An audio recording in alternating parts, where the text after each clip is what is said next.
Armenia. You know Armenia? We're working on that. You know, we're working. We did it with Kosovo and Serbia. Do you believe I got 3 nominations for the Nobel Peace Prize? Can you believe it? Can you believe it? The Middle East, we're doing peace. I did it the opposite way of what these fools did for years. We just signed the 3rd Sudan yesterday. We signed. So we have Bahrain, UAE, United Arab Emirates, led by a great gentleman, a great leader, a great warrior, actually, Mohammed. And yesterday we got Sudan. I mean, no blood in the sand, no cost, no this, no that.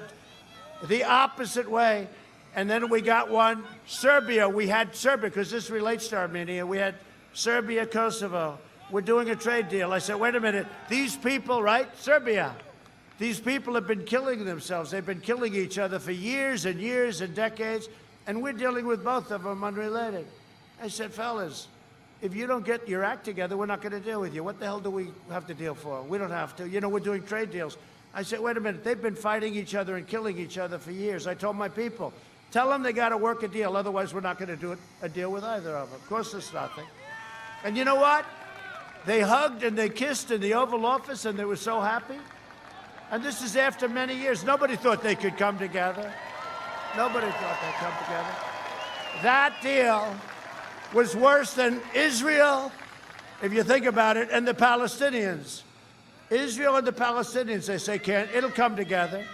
It'll come together. We stopped paying. We used to give the Palestinians $750 million a year. And I said, look, we're not going to pay you if you're not going to make a deal. Why would we pay? And other people said that was a terrible thing. It wasn't a terrible thing, because they'd say death to America, death to Israel, you know, et cetera, et cetera.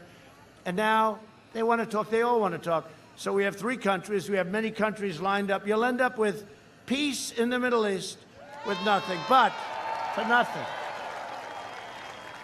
And a neighbor of yours, John Kerry, said 2 years ago, it would be impossible to do the deal that way. No, that's the only way you can do the deal.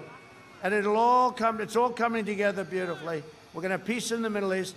What we've done is pretty amazing. But with Serbia, Kosovo, so we signed a deal. So they gave me a Nobel Prize for that. They gave me a Nobel Prize for something else. They should give me a Nobel Prize for what I did in Syria. When I say Nobel Prize, nomination, I don't know. You know, I don't know. But with Serbia, so now we have Armenia. Look at the Armenia. They are incredible people. They're fighting like hell, right? They're fighting like hell. And you know what? We're going to get something done because, thank you, and I love you too. You know, the Armenians have had a tough go. But I saw, in fact, I was in yesterday, Ohio, actually. I was in Ohio because I went to various stops, but in Ohio, we had a tremendous group of Armenians with the flag and the whole thing. The spirit. And the problems that they have and the death and the fighting and everything else, we'll get that straightened out. That's going to be, I call that an easy one, okay? We'll get that. Go back and tell your people. Go back and tell your people, all right? We'll get that straightened out. Armenia.